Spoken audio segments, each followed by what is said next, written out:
En esta mañana el Señor nos enseña a entender el milagro de la Eucaristía, alimento de vida eterna, un alimento que nos transforma en lo mismo que recibimos, es decir, nos diviniza.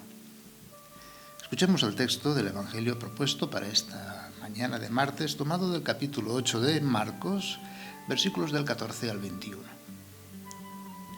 En aquel tiempo a los discípulos se les olvidó llevar pan y no tenían más que un pan en la barca. Jesús les recomendó: tened cuidado con la levadura de los fariseos y con la de Herodes. Ellos comentaban: lo dicen porque no tenemos pan. Dándose cuenta, les dijo Jesús: ¿por qué comentáis que no tenéis pan? ¿No acabáis de entender? ¿Tan torpes sois?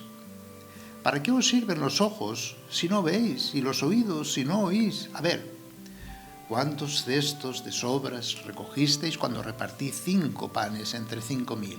¿Os acordáis? Ellos contestaron: 12. ¿Y cuántas canastas de sobras recogisteis cuando repartí 7 entre 4.000? Le respondieron: 7. Él les dijo: ¿y no acabáis de entender? Señor, tú que te complaces en habitar en los rectos y sencillos de corazón, concédenos vivir por tu gracia de tal manera que merezcamos tenerte siempre con nosotros. La mayoría de veces en la Escritura se presenta la levadura como sinónimo de contaminación. El pueblo de Israel no debía dejarse corromper por ídolos ni supersticiones. El pan sin levadura recordaba la prisa en salir de Egipto. No había tiempo para dejar fermentar el pan, a comer en ese momento. En consecuencia, el pan sin fermentar recordaba la elección de Dios que sacó a Israel de la esclavitud hacia el horizonte de la tierra prometida. Por eso, antes de celebrar la Pascua, había que limpiar cuidadosamente la mesa donde se preparaba el pan para que no quedara ningún rastro de levadura vieja, que era signo de corrupción.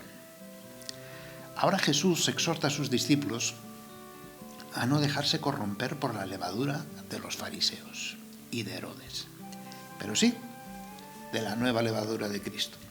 Por ello habla de los panes multiplicados, tanto de los 5 como de los 7. En primer lugar, Jesús presenta la vida cristiana y la fe como un proceso, un itinerario, que como levadura, en sentido bueno, va creciendo, pero poco a poco.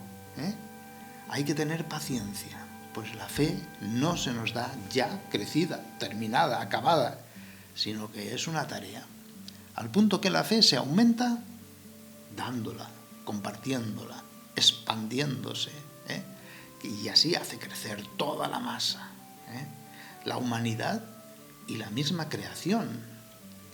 La llamada de atención de Jesús es a no dejar en la mesa la levadura de los fariseos y de Herodes, la hipocresía o el afán de poder mundano, que no se mezcle con la levadura de la fe. Este sencillo ejemplo usado en la Escritura y por Jesús nos ha de llevar a pasar del pan material a lo que se refiere el pan espiritual, que les cuesta tanto a los discípulos. Pensaban que se estaba hablando de es que no hemos traído pan, ¿verdad?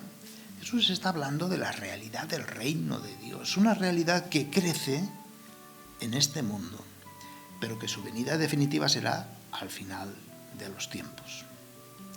Jesús nos enseña a entrar en el proceso de la vida cristiana. Fijémonos bien, a la fe no se llega por demostraciones, sino por la conversión diaria y prolongada, durante toda la vida. Deja que la levadura poco a poco vaya haciendo su función. La fe no se demuestra, sino que se muestra por el testimonio y se hace comprensible por las razones que damos de nuestra esperanza. Para nosotros hoy se trata de vivir del pan de vida eterna, esto es, vivir de la Eucaristía.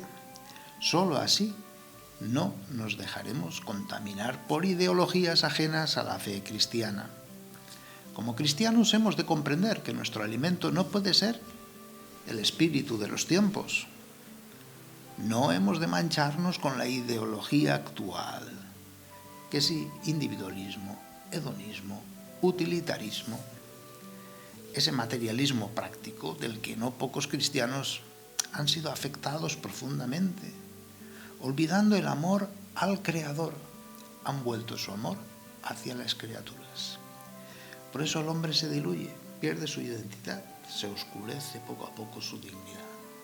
Las preocupaciones materiales y emocionales incluso ciegan el horizonte espiritual, el horizonte de eternidad. Por eso va perdiendo la esperanza, pero nosotros somos testigos de esta esperanza.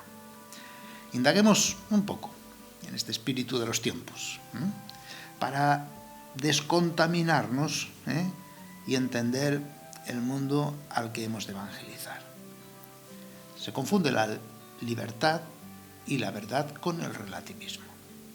Esto conlleva a la esclavitud, a la tiranía, es decir, a que tomen las riendas del mundo quienes se burlan de cualquier convicción ética, moral, religiosa.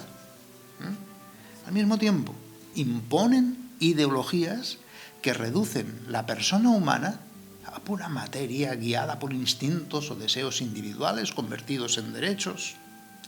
Reducen las relaciones interpersonales a discusiones, sospechas, conflictos, en los que vence el que humilla, ya sea ridiculizando o con la indiferencia hacia los demás, equiparando a la persona y a la comunidad humana a los animales, en su mero instinto de supervivencia. Los valores que imponen las ideologías más radicales no son positivos, sino destructivos. Son un no al amor, un no a la vida, un no a madurar en el amor, un no a los valores de gratuidad, de compasión, un no a cualquier tipo de esfuerzo, un no a la familia, un no a la familia, un no a la persona humana. En definitiva, un no a la dignidad de cada uno. Las ideologías menos radicales solo niegan la universalidad de ese amor y lo reducen a un solo grupo. Solo los míos tienen derecho a ese amor parcial. Los demás merecen exclusión y violencia. Ciertamente todo esto siembra una cosecha de lamentaciones posteriores. Los mismos medios. Es que hay violencia machista, hay esa violencia vicaria, los parricidios, que si corrupción, que si venganzas, que si guerras. Pues lo que uno siembra, eso va a cosechar. Lamentaciones, que si corrupción, no conducen a una vuelta a los valores auténticamente humanos y cristianos, sino que conducen a un odio contra todo y contra todo lo que no favorezca el deseo individual de cada uno, en lugar de volver a lo humano, a lo fraterno, a la comunión, se conduce cada vez más al desprecio y a la violencia. Que esa levadura no se meta entre nosotros, que no nos comportemos como los políticos actuales, sino que en nuestra vida se diferencie por los consensos, por la comunión, por el amor. Contemplemos a Jesús e iniciemos la vida cristiana con el cuidado de la levadura, sí, pero de la fe, sin dejarnos contaminar por la levadura mundana.